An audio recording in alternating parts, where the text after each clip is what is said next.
I like interviewed you, I think like a year ago, because I was writing a paper about Nerf and about the foam flinging community, and like I had been watching your stuff for a while, and I was like so interested in it. Yeah, and you just always struck me as like a really nice guy, and sort of eccentric, I which get that a like lot. is exactly the kind of I people get that I that one a love. lot. Uh, yeah, I can't imagine why. But like, how did you? I guess like, were you into Nerf as like a kid, or like, how did you like get into it? So, not really. I recall having the Nerf dueling swords back in like the 80s, maybe early 90s, and I probably had an Aerostorm in the 90s. But I didn't get seriously into Nerf until 2012, the year I graduated college, because they were playing Humans vs. Zombies at my college, and that is how I got sucked in, and now I'm here.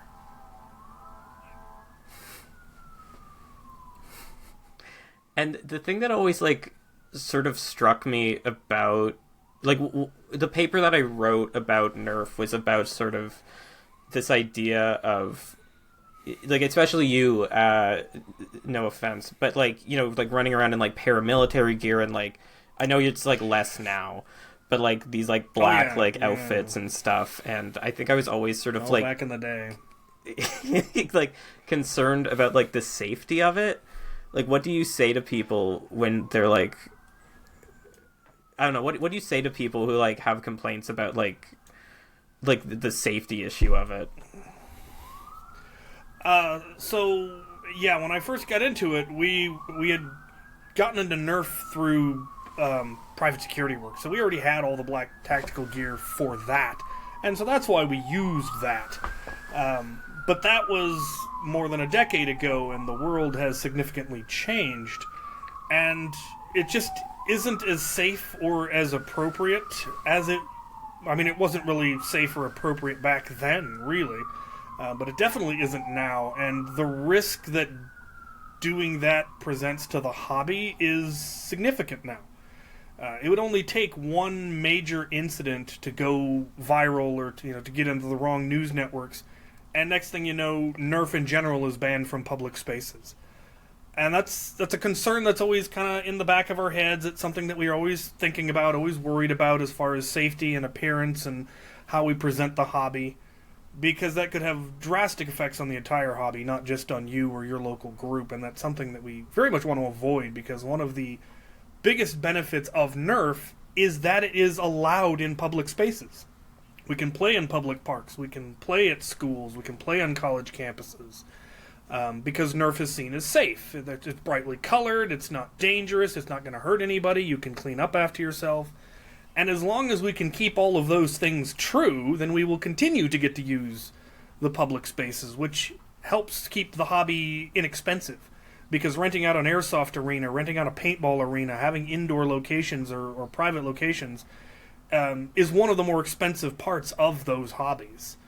And we'd rather not have to incur that additional expense, because Nerf is something you can go to Goodwill, buy some Nerf blasters, go to a public park and play.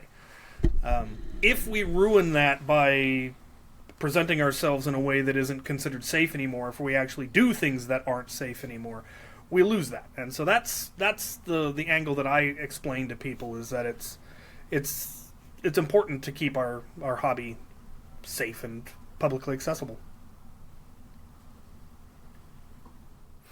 No, yeah, exactly. And I think what sort of always struck me about the community, failing a better word, is like the community aspect of it, how like y'all are like very conscious of that. And yeah, as you said, like especially now, like I know you've stated publicly as well, like making more of an effort to have more orange, and like checking in with like campus security, or whoever it may be when you're Oh at yeah. those events. But I think one thing that I've sort of half been following is the sort of rise of gel ball, and how Mm-hmm. a lot of government agencies are like, uh, what's the word, cracking down on that almost. Like, what's your sort of stance on? I know it's quite a controversial topic in the foam flinging community. What's your stance on gel ball? I have avoided it completely. I have no interest in it. I haven't been following how that has developed because I like Nerf. I have no desire to change over my entire arsenal and all of my gear and replace all my stuff. And I know it's never going to supplant Nerf in the same way because it isn't as safe. It isn't as cleanable. In some ways, you don't have to clean up. You know, in like if you're outdoors, you don't need to clean it up, but if you're indoors, you would. Apparently, somebody brought a bunch of gel ball stuff to Jared's Epic Nerf Battle one year and set up a booth without actually telling him, and they left a huge mess on the AstroTurf.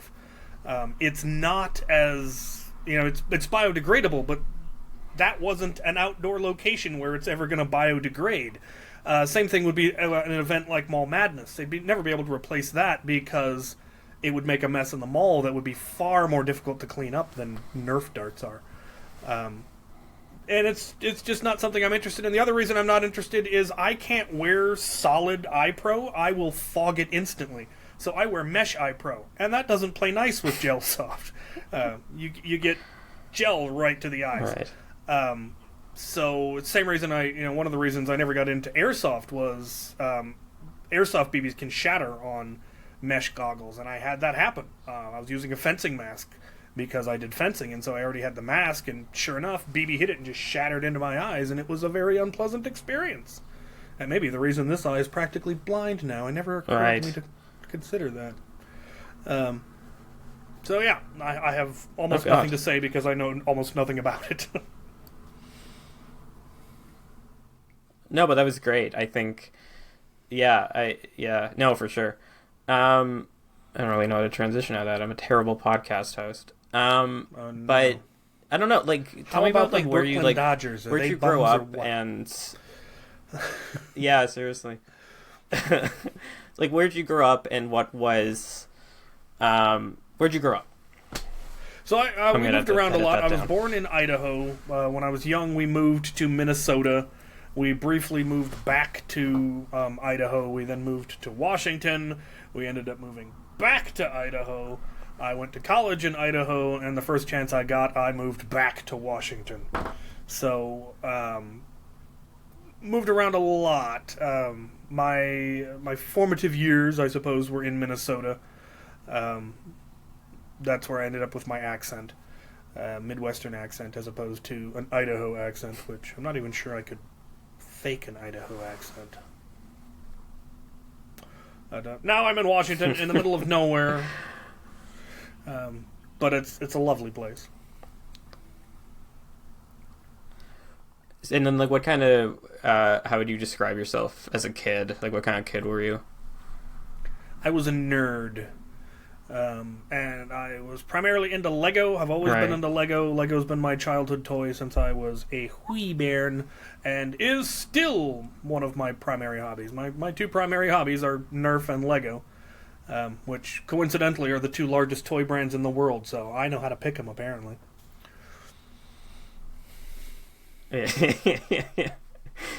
And then okay, so yeah, you grew up in Idaho and Minnesota, and then what was sort of university like for you? Like, what was I don't know, like any first loves, or like what was that experience like for you? Did you feel that like real significant like sense of freedom when you got there? No, because I never felt particularly restrained by my parents. They were old hippies, so they were very progressive, and we ran around a lot. I went to the University of Idaho. I majored in computer science. I'd gotten into computers in high school when they first started becoming a thing. I'd always thought they were cool. Knew I wanted to go into computers. Didn't realize that what I actually wanted to go into was tech support. And they don't actually have a degree for tech support. You get certifications for tech support. But I got my computer science degree, and in the long run it ended up being beneficial because I ended up getting the career that I have because I had a degree in computer science. I don't really use that degree much. I never have in my career. But having it has been useful occasionally, and a lot of it was just, oh, you've got the computer degree, you get the job with the computers. But the vast majority of my work experience came from university because I worked my way through university by doing tech support for the university for various departments, the finance and administration department, the computer science department, the residence halls, the law school. They all had IT departments, and so I hopped around as financial aid was available and money was available and positions were available, and slowly but surely worked my way through, which was also very handy because by the time I graduated I had numerous years of experience in the field I wanted to go into, in addition to having the degree and the proficiency and actually being really good at what I did. So that was college. I got into medieval recreation my freshman year, or my senior year in high school, and then did that all through college. Ended up forming, that's where the private security company ultimately grew from. We started out as a mercenary company in medieval recreation, fighting for, putting emperors on thrones and winning wars and all of that. And a lot of our guys were already doing private security type stuff. They were bouncers for private events, they were armored car drivers, they were asset protection. And so it just made sense to form a private security company, which does exist to this day, though I'm not involved in it anymore, because it's still based in Idaho and I'm here in Washington. But that was college for me. So, okay, thank you for that. But the private security company, I think that's like so... I mean, maybe this is just me, but you're such an interesting cat because like it's like computer sciences and like nerdy stuff and like as private security, which I don't know, I guess I always think of as like a very like butch like alpha male sort of occupation, I suppose. Like what kind of jobs were you doing for the private like what sort of things are you guarding or doing the security for? So it started out, part of why we incorporated in general was because we were doing military reenactment jobs for a local college, and we needed some way to handle the taxes. And then it turned out that there wasn't a private security company in the area, and so it kind of filled a niche. We did things like the local jewelry store is upgrading their security system, and so their security system is currently down. So they need an armed guard on site to make sure that they don't get robbed in the middle of the night. Construction sites often get vandalized because college kids are dumb and drunk, and so they needed guards at that. Big events, when celebrities come through, when politicians come through. There's all kinds of reasons why someone might need to hire local private security, and since there wasn't really any at the time, they were having to contract from further out, which obviously gets more expensive. But it's mostly small jobs, odd jobs, occasional long-term property security. There was a land dispute between somebody and their neighbor who had a reputation of moving fences and then cutting down the trees on the property they'd technically just stolen. All kinds of interesting jobs. Has there ever been like any like, I don't know, like notable stories or like weird situations that you like got in? I mean, maybe that's a sensational question, but I am just curious. Not really. We were never, while I was involved, we never did anything that was high profile enough for anyone to get really stupid. So it was mostly just our presence either avoided the problem entirely, or it just nobody came to try to vandalize the heavy equipment. Nobody tried to break into the store.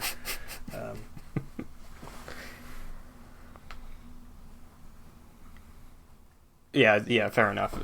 Just a lot of like standing around in the dark, hoping something looking will menacing happen, in all black tactical gear, like you do. Right, exactly.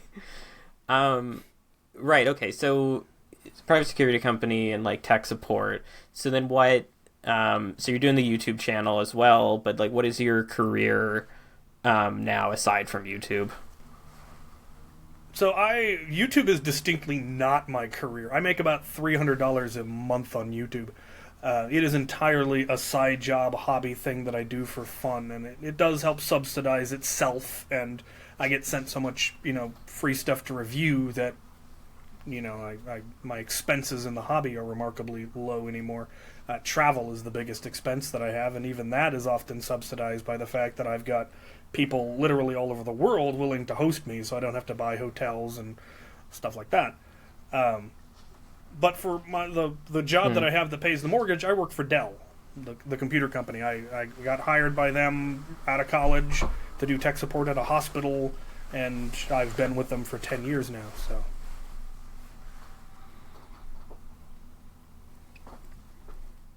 That's great.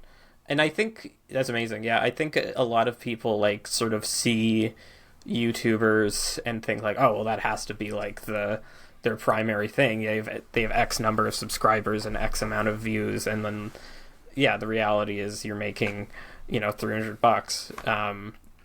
Have you like found that like misconception? Like, because now you're like I guess a fairly prominent figure in the Nerf community. Are people surprised when you tell them that? Yeah, there's all kinds of assumptions, and even people that I thought knew me really well made assumptions. You're like, where did you get that idea? I'm like, well, you're famous. Am I though? I'm relatively well known in a very niche hobby that hardly qualifies as celebrity status in the grand scheme of things.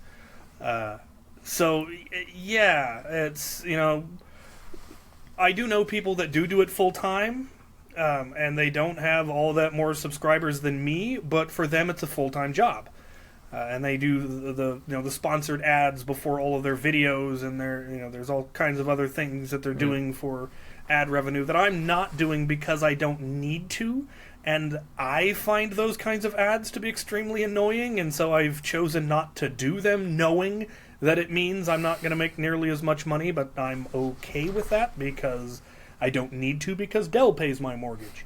And I'd much rather have the very reliable, secure job than try to make YouTube a full-time thing and be at the whim of the algorithm and public opinion and all of that. Right. No, of course. And then have you... I'm assuming you've been like offered sponsorship things and you've just sort of like turned them down. Constantly. I get a dozen emails a day from random things. You're like, I'm a Nerf channel. Why are you trying to get me to review high-end Italian shoes? I don't think my audience is your market. And sometimes, obviously, I do take sponsors. Well, I don't take those kinds of sponsorships of, Raid Shadow Legends, which that's where the real money is. Those things are like $2,000 a video, and that's why people can do that full time. You make 3 Raid Shadow Legend videos in a month, and you've made $6,000. But I don't wanna.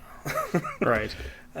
What I am willing to do is, send me product, and if it's product that's useful in the Nerf community, I'll do a video about it. And I did branch out and do stuff that was very not quite hobby related, and I didn't like that, and it kind of tanked my algorithm, so I'm cutting back on those. No more flashlight reviews. No more, I tell you. But like blasters, if companies want to send me blasters, Out of Dark sends me blasters. A lot! They were sending me like 1 a week. I finally had to say, no, I've got 13. I'm good. I use them. I use them at every event I go to. Yeah. I have at least 2 through 9 flashlights with me. Especially when I went to Afterworlds. I had a case full of them. But it's not what my channel is about, and that was a choice I made and a lesson that I've learned. So I'm back to, if I'm going to review something, it's going to be something that is very strictly hobby related. Just because that way I... No, right, what of I want course. to do. I mean, and you said the thing about you're popular in a very niche community, but like I think you're sort of selling yourself short there. Like I think out of all of the Nerf YouTubers or Nerf personalities, like you sort of have had the most mainstream exposure. Like you were on Daily Planet, and recently after I talked to you, Discovery you were on Vice. Channel. Yeah, I've been on Vice. I've been on the Discovery Channel. I've been on every clickbait website on the planet after that minigun video. And I did get a huge boost from those, which was interesting. When the minigun video, my channel doubled in size in a month and a half, and then finally tapered off again, and is back to being primarily the niche hobby. And I do know that I am very popular within the niche hobby. If I go to an event, everyone knows me, everyone greets me, everyone wants to shake my hand and get a selfie. I get given all sorts of cool stuff. I went to Mall Madness and came back with one of the coolest blasters I have yet been given. I'll have a video on that hopefully next week. It's a wonderful thing to be a part of, because as you said, it is a great community. That's the reason one of the main reasons that I ultimately chose Nerf over, say, airsoft or paintball. I enjoyed shooting sports, I enjoyed competitive sports, but the sort of people that are attracted to Nerf are the sort of people I want to hang out with. They're nerds and unapologetic nerds. They know this is silly. They know they're playing a game. They know they're not taking this seriously. They can take aspects of the sport seriously. You can really get into your loadout, and you can really get into the game, but they're not taking themselves seriously. They know they're adults playing with toys, and they embrace that, and that's what I like about the hobby. And the endless ability to tinker. Yeah, and I want to pick up on that in a second, but I think what I'm interested in is, like, right now is, like, what was that moment for you when you sort of realized, like, oh shit, like, I'm kind of like a celebrity here? Like, I don't know, what was that feeling like? It was a slow and gradual sort of thing. I'd been used to more people knowing me as Captain Xavier than as Chalo for a long time, because in the medieval recreation world, I went as Captain Xavier. That's where that persona first appeared. Ultimately, the first time I used that name was in freshman French class in high school, because we had to pick a traditional French name, and Xavier is a traditional French name, and so I went with that. And then when I got into medieval recreation, I became Captain Xavier, the privateer mercenary, and then it grew out of that. So I was used to that, and I was used to people in that community knowing me and liking me and liking the character and liking what the crew did, and because while we were ruthless, bloodthirsty mercenaries, we were also always the first people to show up to help set up and the last people to leave to help with teardown. It was a bizarre reputation of everybody likes the pirates, and you're like, well, of course, everyone loves pirates, especially when they help you set up your tent. Oh yeah. And so when I got into Nerf, it was a similar situation of the majority of my channel early on, and hopefully again someday, was guides, how to mod blasters, how to repair blasters, how to, what gear works, what gear wasn't work, tactical advice for HVZs, and all of that. And so it was an educational channel. It was helping people. It was making the community get better. It was helping people have more fun. And so that's the thing that I get thanked the most. I thank you for what you do for the hobby. Thank you for how you helped me. The number of letters I've gotten from fathers who connected to their sons through Nerf and my channel is really quite impressive and very heartwarming. And like, well, that's wonderful. And then I get to meet them, and they're like, here's my son. We're here at this event. We finally get to meet you. It's so cool. That's been probably my favorite part, is hearing how I've helped people and made people's lives better. Yeah, no, for sure. And yeah, I mean, I can't even, I think especially with, because, you hear stories of people with followings and, heartwarming stories, but I think especially for you, like, you're, literally are playing with toys, and of course, like, kids are going to watch that, and yeah, like, parents are going to connect to that. What, I guess also, would you say that your content is, like, mostly catered towards, like, adults rather than children? I know that's like a hot subject. Very much so. Like I said, early on my videos were Nerf modding, which is something that obviously isn't targeted towards little kids, because they don't know how to operate a soldering iron. Most adults don't know how to operate a soldering iron, so I have a video on how to operate a soldering iron because I was doing it wrong for years before I learned how to do it correctly. And I like a lot of my HVZ content. That's targeting more toward most people who play HVZ are going to be college kids because that's where it's played the most. And then the big events are a lot of adults. Full-on adults are going to games like Mall Madness and End War and UMBC because we have the money to travel. So we can go to those events. But it definitely isn't geared towards being, directly entertaining for little kids. That's not... There's things, some of my videos they'd certainly enjoy, ones that they might find interesting, but they've never been my target audience, nor have they ever been my primary audience as far as I've been able to work out. Mm. Right. Yeah, for sure. And I think that kind of goes back to... it's so weird, like, doing these, like, interview things, so I always have to be thinking the next step ahead in terms of the conversation.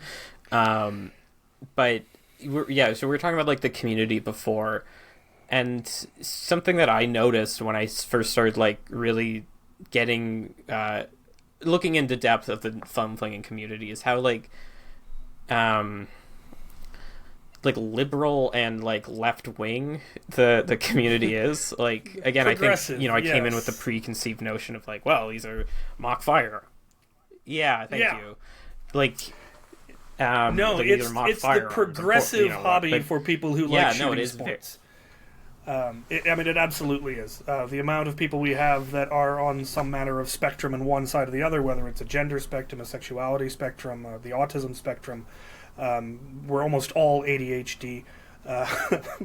It is a, and again, I think that goes back to it being the safe hobby, the one that's designed to be fun, the one that brings up nostalgia of childhood, as opposed to being an actual war fantasy of I wish I could go shoot people, but I can't, so I'm going to do airsoft instead.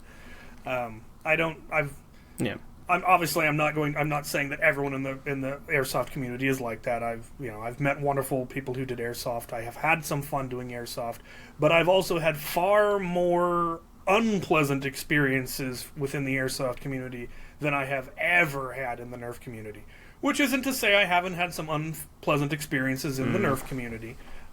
People are involved. You're occasionally going to run into a jerk. That's just the nature of the world.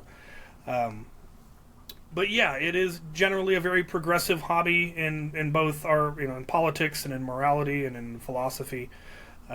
It's why it didn't take too much of a push to get people to quit wearing all black tactical gear. Even at Mall Madness this year, I think there was maybe 1 or 2 people that I can remember that were in black tactical gear. The sheer amount of brightly colored camouflage pants was an absolutely magnificent thing. There were people in purple and pinks and orange and yellow and blue and green. The pants that I switched to, that orange camo, that same company on Amazon makes just about any color of camo you could want. And people have embraced that. They're like, yeah, it's Nerf. Let's wear, rather than, wearing all black and then having a bright orange blaster that sticks out and so you have that urge to paint it black so it matches your kit, you go the other way around. Make your kit match the bright orange blaster. One of my favorite images that I have ever seen, and it's one of the images I used in my video when I talked about we need more color in our gear. What are we doing? We look ridiculous. I admit it. I did it. I was silly. Let's do better. Was a picture from a steampunk convention. And Nerf blasters were very popular in the steampunk community and still are because they're very cartoonish looking. They don't look like any real firearms, or the majority of them don't. But if you paint them up in steampunk colors and brass and metal and brown and add weird stuff, they make great steampunk props. Well, this group, rather than doing that, made their steampunk costumes match brightly colored Nerf blasters. So the Nerf blasters were all unmodified, unpainted, but matched perfectly because they had steampunk-style clothing with top hats and frills and gears and all of that, but they were all in bright blue, bright yellow, bright orange. And it was like, oh yeah, that's what we should be doing. We should be making our gear match our blasters. Because one, it's safer, it's better for the community, it's more kid-friendly, it's all of the stuff I already talked about. But two, it just looks cool, in my opinion. to be, rather than trying to look like a badass and then carrying a Nerf blaster and realizing you look like a tool, you make yourself look like a badass Nerf player. Because orange tactical gear and orange camo and patches all over the place with your Nerf blaster, that looks cool within this context, this frame. Yeah. And I've found I've enjoyed the hobby so much more and have felt less worried about what I'm doing, where I'm going, the impact I'm having since I switched to a bright colored outfit, and since all of the crew have as well, and that's just getting more and more embraced and just more and more standard of why would you wear black? You look ridiculous. You look like what are you doing? This is a Nerf event. You look ridiculous. Come on. Now when I go to Afterworlds, where it's and I think supposed to be. Go ahead. Oh, yeah, sorry. And I think that's something like I sort of thought like dude, you're still like playing like with foam guns, like foam blasters, like what are you trying to do here, man? Not directed at you, like at the proverbial man. No, that was very much but me I think that years idea ago. No, for sure. But after we talked, I sort of had this like weird moment where I sort of had to reconcile what my relationship is with guns and like firearms or things that shoot, because I guess I was raised in a very progressive household, and like guns are bad, and of course like I was thinking about it last night actually, like like a gun is a device made to kill people essentially, but I was like, I want a fire gun because that sounds fucking awesome, like that sounds hilarious. But like just like the simple thrill of firing something and hitting it that's not alive, I think is like a universal human desire. And I think that connection between like the progressive left and like alt people and like I still want to have this fun, I think is so interesting because it is the safe, fun hobby. Yep.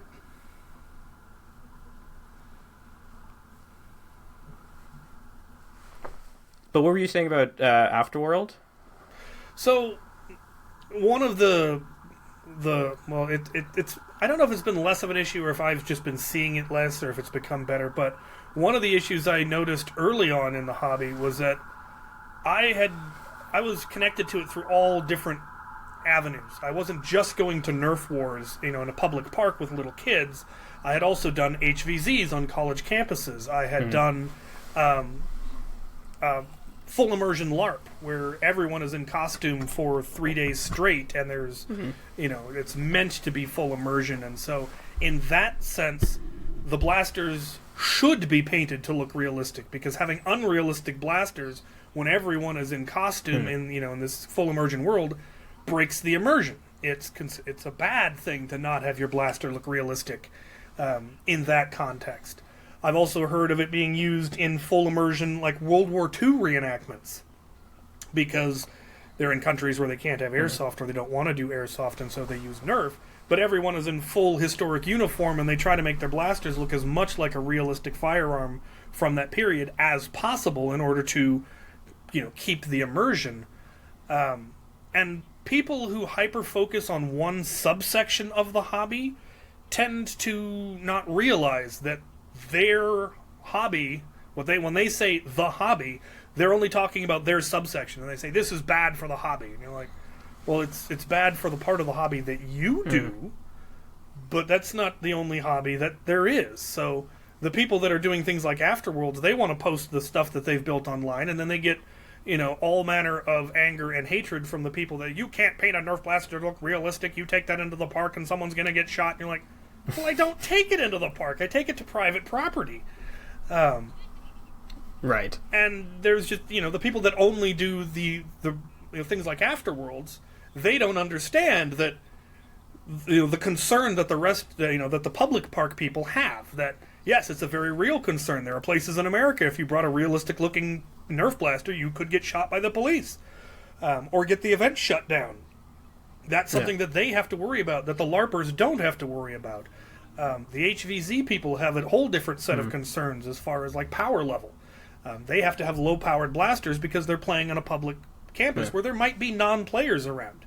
And if you peg a non-player with a stock Nerf blaster, they're just going to be mildly annoyed. If you peg them with a 200 FPS blaster, they're going to be more than a little annoyed, and next thing you know, your HVZ is banned from campus because you're not safe. And so they tend to keep their FPSs, 130, 120 lower, so that they don't, it's not as dangerous, it's not as much of a concern to non-players. But then you got the people that are playing competitive and who absolutely don't understand why anyone would build a Nerf blaster less than 250 FPS. And you see all kinds of rants online where someone says, I'm getting ready for an HVZ, I'm trying to get this blaster built to this, and someone comes on and is like, that's a crappy build, you need to build this and you'll get 200 FPS. And they're like, I can't use that, I can only have 120. Well, that's stupid, you shouldn't even play that. And you're like, what are you doing? What is going on here? But I understand that not everyone has the breadth of experience that I have in the hobby. I can see all the different things, and I understand all the different nuances, but somebody who has never played HVZ might not understand the concept of a low-powered game. Someone who's only played HVZ might be absolutely baffled by the idea of building a blaster that hits 300 FPS. The people who have played in a public park cannot even imagine painting a blaster all black. The LARPers can't imagine having a non-cosmetically painted blaster. And so unless you have the variety, it's easy to hyper-focus and not understand, and the internet is a terrible place for any kind of discussion because everything gets lost in the black and white of text. Exactly, that's a good line. And I like the sort of understanding that when you say the hobby, it means so many different subsections of it. And I guess just an aside, I remember watching a video, I forget who it was, but they built a very high-powered blaster using mega rounds, like mega darts that are like this big for the audience at home. And I remember like it like went straight through drywall, and I was like, why would you do that? Like, just get a gun at that point.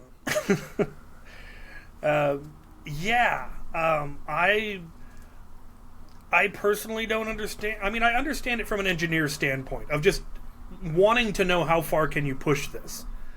Sure. That's a fascinating question. How powerful can I get? There is the part of me that goes, yeah, but I would never have anywhere to use it. So what would be the point? I don't go to any events that allow 400 FPS rounds because I don't enjoy that kind of play. I played the sports that hurt me in my 20s. I'm in my 40s now. I don't want to get hurt while playing a game. Just running around hurts. Walking upstairs hurts. I don't need to come back with welts, thank you very much. But I understand the people that are into that, and a lot of them, they do play a very different game. A lot of the games that I play are very close quarters. My arena, everything is close quarters. A lot of the competitive games, they cap at 200 or 220 because they're still relatively close quarter games. A lot of the people that are playing at 400 FPS, they're playing at 100-foot ranges. The minimum engagement range is 100 feet because their blasters are so powerful, there's no way to get closer without getting tagged. And so again, it's a very different game. And sometimes they just are pushing the limits.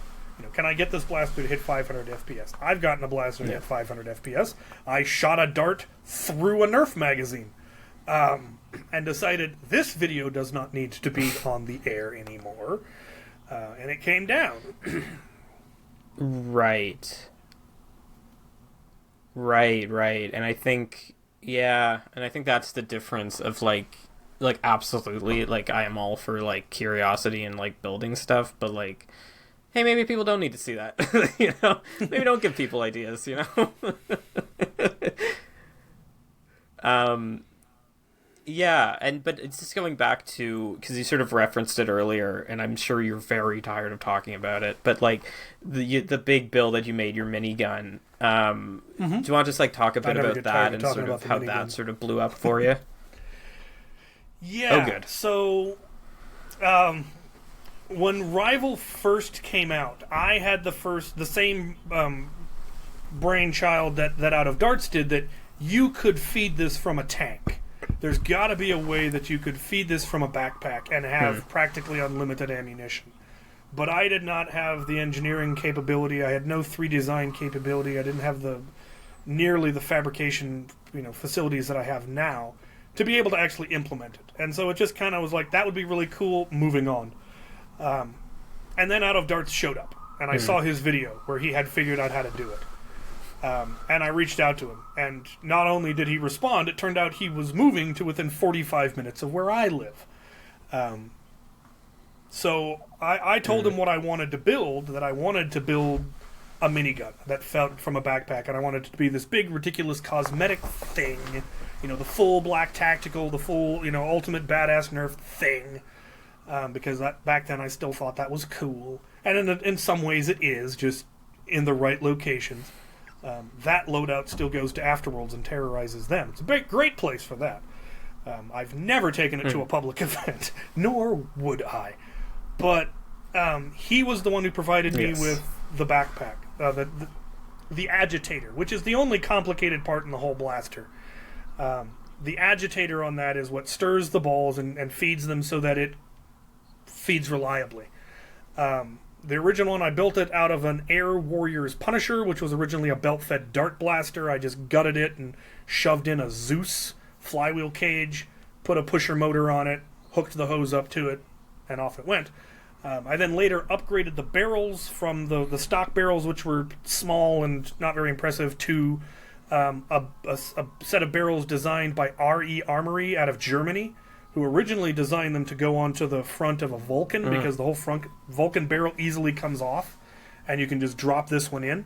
That isn't an option on the Air Warriors Punisher, so I had to have it custom redesigned so that it could bolt to the front of it, but he was happy to do so because, like Out of Darts, he thought, well, I want to live in a world where this blaster exists, which is what Out of Darts basically told me. It's like, that sounds awesome. I want that to be a thing. Here's the part. So, it has evolved a great deal. The idea for the rocket launcher, I knew I wanted to build a rocket launcher into it because every good minigun should have a rocket launcher.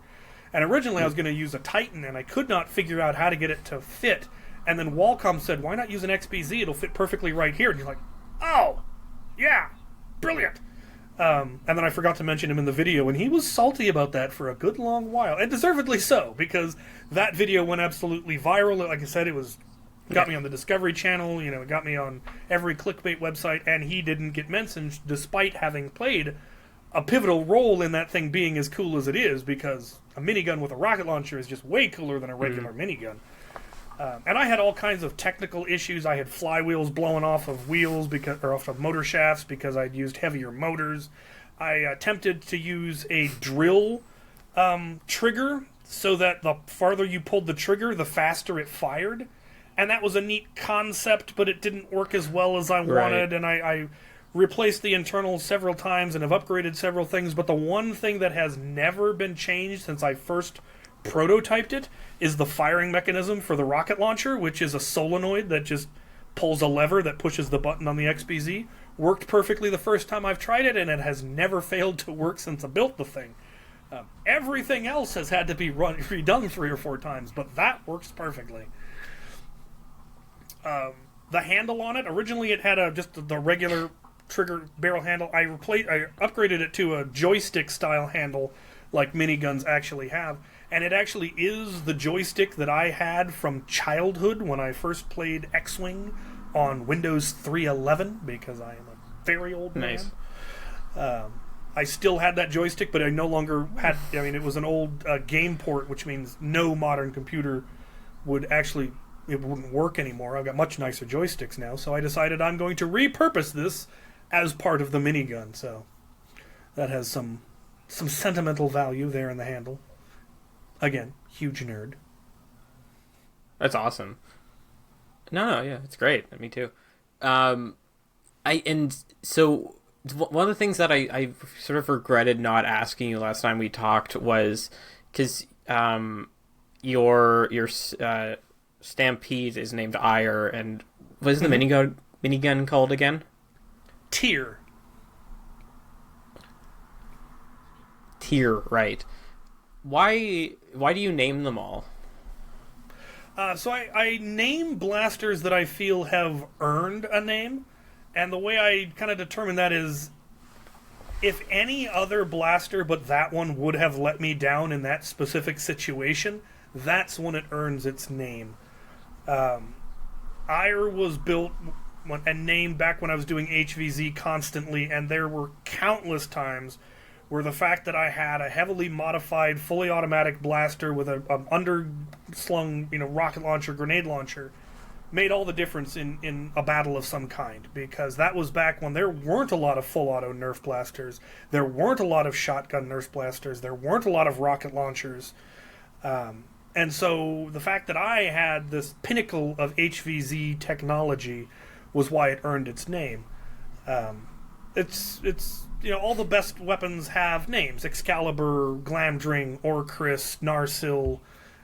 Many swords have been named throughout history. Weapons have been named, and it was just, again, a nerdy thing. It was a Lord of the Rings sort of thing. It was a Norse mythology thing. Mjolnir has a name, and I cannot remember Odin's spear's name, but it has a name.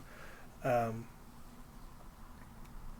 so and I picked him, and I went with Norse gods because medieval recreation stuff, the Norse mythology was always fascinating and interesting, and Nerf was going with Greek names, and so I went with Norse names.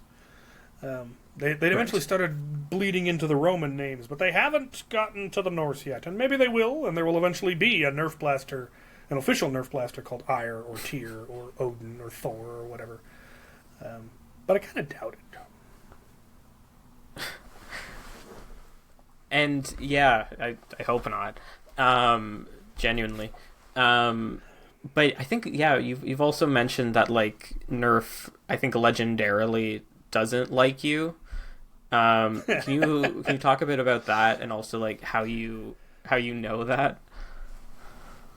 Well, this tragedy of it all is one of the reasons I started a YouTube channel was in the hopes that one day Hasbro would send me stuff. I'd watched Drax videos, and he did a video on here's how I get sent stuff, and you're like, I could do that.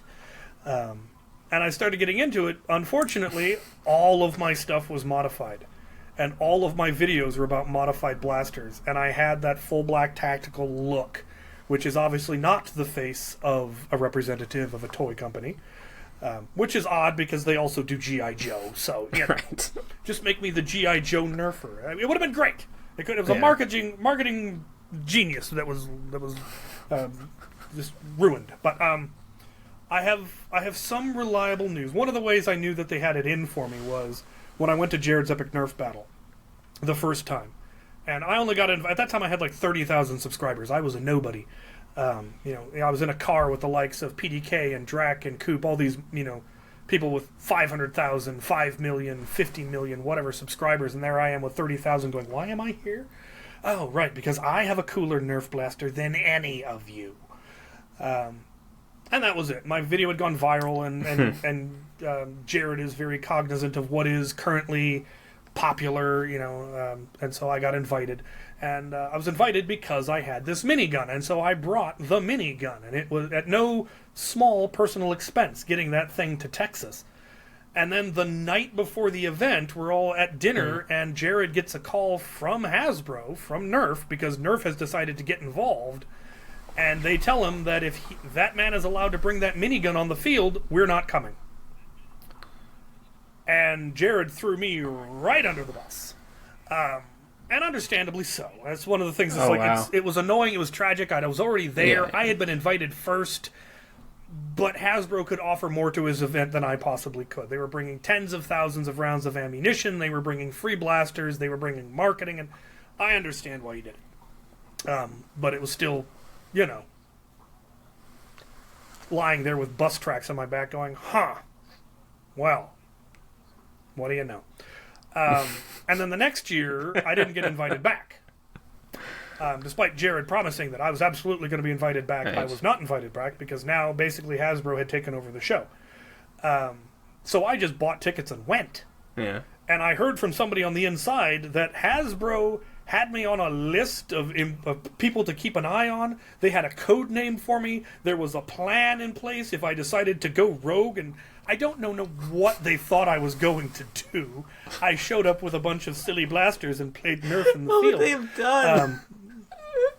I don't know. I want to know what my code name was. Like, what, Captain Xavier isn't a good enough code name? You know? I've never learned what that was, but supposedly there was a code name. Like, okay, you know, the minigun's gone rogue. The minigun's gone rogue. Somebody tackle him. I'm honestly curious. But I assume they were prepared for worst case scenarios. Because again, you have to remember the image that I portrayed in many of the things is, you know, full black tactical gear. You know, having been in a private security group, they probably thought I was some right-wing nutcase from Idaho I was going to come with real guns and shoot the place up because they wouldn't let me bring my toy. Like, okay, we do in fact live in that world. That's all very fair. Which is one of the things that, like, you know what, I should probably change my image a little bit. And that was one of the many things that got me to start shifting away from that image. I also have somewhat reliable evidence that the minigun was the thing that annoyed them. Not just the fact that it was all black tactical gear, but the fact that it was a better blaster, a more powerful blaster, a more impressive blaster than they were ever going to be able to produce. Because there's no way you could produce a blaster like that and it not cost $1,000 or something, even with their manufacturing. And the fact that, I mean, it holds $200 worth of ammunition. And then you get into all of the complexities, the rocket launcher. There's no way they could ever make something that was that impressive. And because of how long their R&D cycle is, it's, you know, several years. They're starting, you know, 2026's blasters. They've started developing them now, which meant when my minigun came out, they were developing their minigun that came out several years later. That had the 50-round drum. And it should have been the biggest, baddest, coolest, most amazing Nerf blaster ever. And it was. But when you compare it to Tyr, it shoots 5 rounds a second and holds 50 rounds. Mine shoots 15 rounds a second and holds 2,000 rounds. And has a rocket launcher built in. You know. And so it made what should have been their huge release and their most popular blaster ever just fall flat on its face because some schmuck built a cooler one in his garage 3 years ago. And again, I don't blame him. That would annoy me too. And so the fact that they finally sent me something after all these years, well, I guess finally sent me something was. Yeah, sorry. Go ahead. No, I was literally just about to ask, have they ever sent you anything? They did finally. The Strife X, when Hasbro finally decided, okay, we'll admit it, this pro Nerf stuff is a thing, I suppose we should get involved. They came out with the Strife X, and somehow Luke from Out of Darts managed to convince them to send me one. And I don't know how. He won't tell me. I've asked. He just grins and chuckles. Like, sir, what did you offer them? It was a third. You have to give them your next child, don't you? Admit it. But it was awesome to actually get something from Hasbro after all these years, and for it to be that, because it's an amazing blaster. It's really cool that, you know, Hasbro got late to the game, but they hit the ground running. Their first blaster is absolutely solid, and apparently, you know, one of the reasons is it was designed by people from our hobby. Part of the development team were drawn directly from our hobby. It was the Open Flywheel Project guys who've been making the upgraded flywheel cages for all of Hasbro's blasters for the last 7 years. They recruited them to help them make this blaster what it is, and they did an amazing job. There's a handful of minor details that they missed, like doesn't have a flared mag well. That's getting picky to try to find something wrong with it. And the fact that they didn't take Talon mags, that will never not baffle me, that they actually did that. That had to have been an absolute battle to get them to understand that, look, if you had gotten into the pro stuff 5 years ago, you could have dictated what the magazine standard would be. You didn't. The standard is Talon mags. Come to grips with this. And they did. That, to me, is just incredibly impressive that they were able to pull that off. So yeah, getting in on that, getting to get one of those, and I may never get sent anything ever again. I don't care. Hasbro sent me a thing, and it makes me happy. You can shut the channel down now.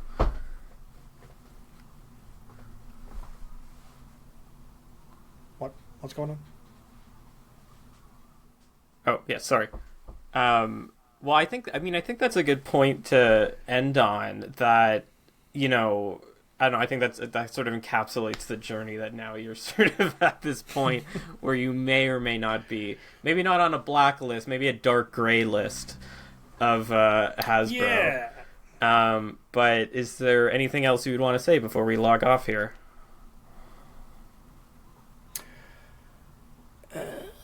Keep having fun. If you're not having fun in your hobby, something is wrong. It might be the hobby, it might be you, but figure it out and keep having fun.